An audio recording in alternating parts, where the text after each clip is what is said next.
구독자 여러분, 식물들의 꽃은 왜 아름다울까요? 뜬금없는 질문일 텐데요.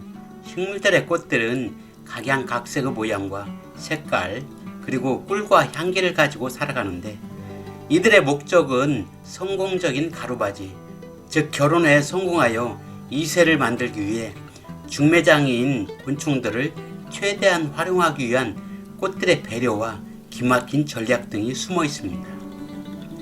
오늘의 주인공인 바이치 또한 특이한 꽃잎을 가지고 있어 이런 모양의 꽃은 처음 보시는 구독자님들이 많을 텐데요. 희한한 꽃잎을 가진 바이치에는 어떤 비밀들을 가지고 살아가고 있는지 그의 생활 속을 들여다보겠습니다.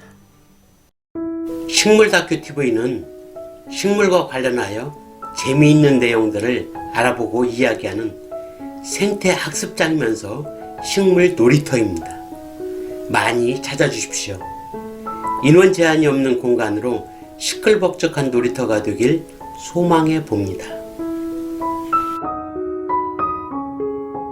안녕하십니까. 식물다큐 TV의 강PD 인사드립니다.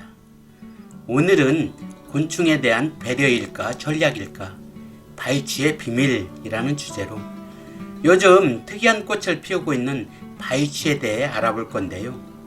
바이치는 돌틈이나 그늘 등 열악한 환경에서 자라면서 한겨울에도 녹색의 잎을 가지고 있으며 다른 꽃들에서 볼 수 없는 특이한 꽃 모양을 하고 있는데, 길다란 두 개의 꽃잎은 날개를 닮아 바람이 불 때면 하늘로 올라가고자 하는 별의 날개짓이라고 합니다. 여기에서는 바이치의 생태적 특성과 이름의 유래, 꽃의 숨은 비밀, 활용 및 효능, 전해지는 전설 등이 소개되니까요.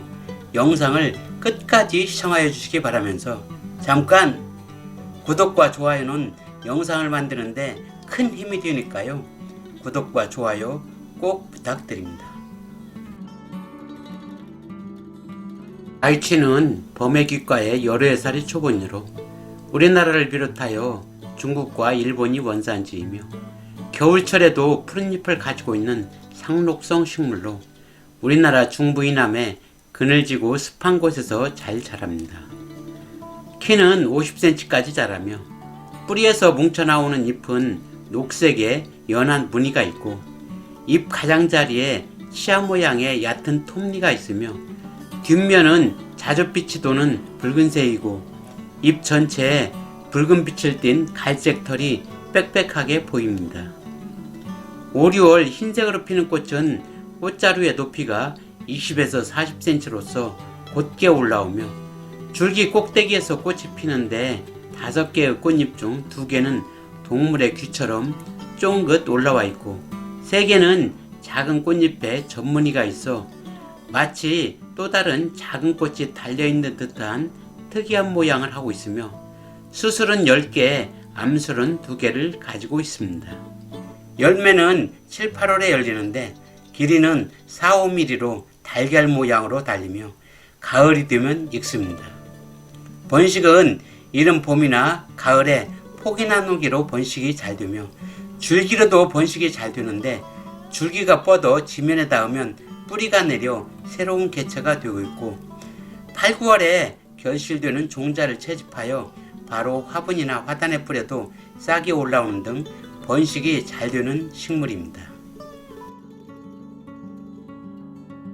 바위틈에서 자라는 취나물이라는 뜻으로 바이치라는 이름이 붙여졌다고 하며 2개가 올라온 꽃잎 모습이 호랑이의 귀를 닮았다 하여 범해귀라고도 부르고 한자로는 호랑이 귀라는 뜻의 호이초라 부르고 있으며 꽃이 활짝 핀 모양이 한자의 큰 대자를 닮았다 하여 대문자 꽃이라고도 부르고 있고, 또 다른 이름으로는 등이초, 석화엽, 구리초, 천화엽, 홍전초 등으로도 불리고 있습니다.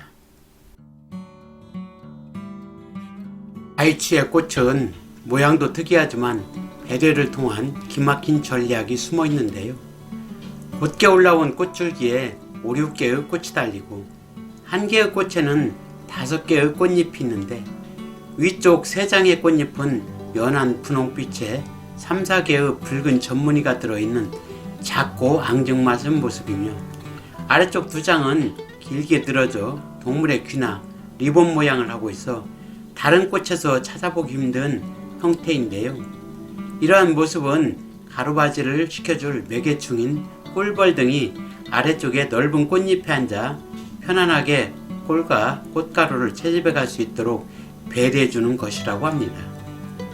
5개의 꽃잎 전체를 크게 만드는 것보다 2개만 크게 효율적으로 만들어 에너지 사용을 최소화하고 매개충들에게는 배려를 제공하면서 가루바지를 성공시키는 종족번식 전략에 자연의 신비함을 느끼게 하는 모습입니다. 바위치는 겨울에도 푸른 잎을 가지고 있어 그늘진 곳 등의 지면을 피복시키는 지피용으로 많이 활용되며 특이한 꽃과 녹색의 잎이 아름다워 근래 들어 공원이나 정원 등에서 조경용으로 많이 식재되고 있습니다. 취라는 이름에서 알 수 있듯이 어린 잎은 나물이나 샐러드로 식용할 수 있고 잎을 말려 차로도 활용되며 민간에서는 벌레에 물렸을 때 잎을 짓지어 환부에 바르면 낫는다고 하고 습진이나 화상, 동상 등에 좋다고 하며 한방에서는 식물 전체를 약용으로 활용하는데 항염과 항균작용, 이뇨작용, 해열작용, 피부 건강 등의 효능이 있다고 합니다. 하지만 체질에 따라 부작용도 있다고 하니까요. 약용으로 사용할 때는 전문의와 충분한 상의가 필요하다고 합니다. 바위치에 전해 내려오는 이야기가 있어 하나를 소개해보면 하늘나라 꽃의 여신인 프로라의 생일이 돌아와 신들과 요정이 한데 모여 즐거운 시간을 보내고 있었다. 하늘의 별들도 그 모습이 즐거워 보여 구경을 하고 있었는데 장난꾸러기 요정이 하늘의 별을 몇 개 따다가 숲속 깊은 곳에 돌 틈새에 숨겨놓고 마법을 걸었다고 한다. 별들은 하늘로 올라가기 위해 날개를 펴고 날아오르려고 했지만 마법에 걸린 날개가 펼쳐지지 않아 날아오를 수가 없었다. 하는 수 없이 별들은 돌틈에 뿌리를 내리고 꽃으로 살아가기로 하였는데 그래서일까요? 지금도 하늘로 올라가고 싶은 마음에 두 날개로 날갯짓을 한다고 합니다. 이상으로 곤충에 대한 배려일까 전략일까 바위치의 비밀이라는 주제로 바위치에 대해 알아보았는데요. 한겨울에도 잎을 가지고 있는 우리나라에서는 보기 드문 상록성 초본이로서 요즘 꽃을 피우고 있는 바위치를 만나게 된다면 특이한 꽃 모양을 살펴보고 오늘 알아본 내용들을 상기해 본다면 재미있는 생태학습이 되지 않을까 생각해 보면서 오늘의 모든 영상을 마칠까 합니다. 구독과 좋아요를 부탁드리면서 지금까지 식물다큐TV의 강PD였습니다. 감사합니다.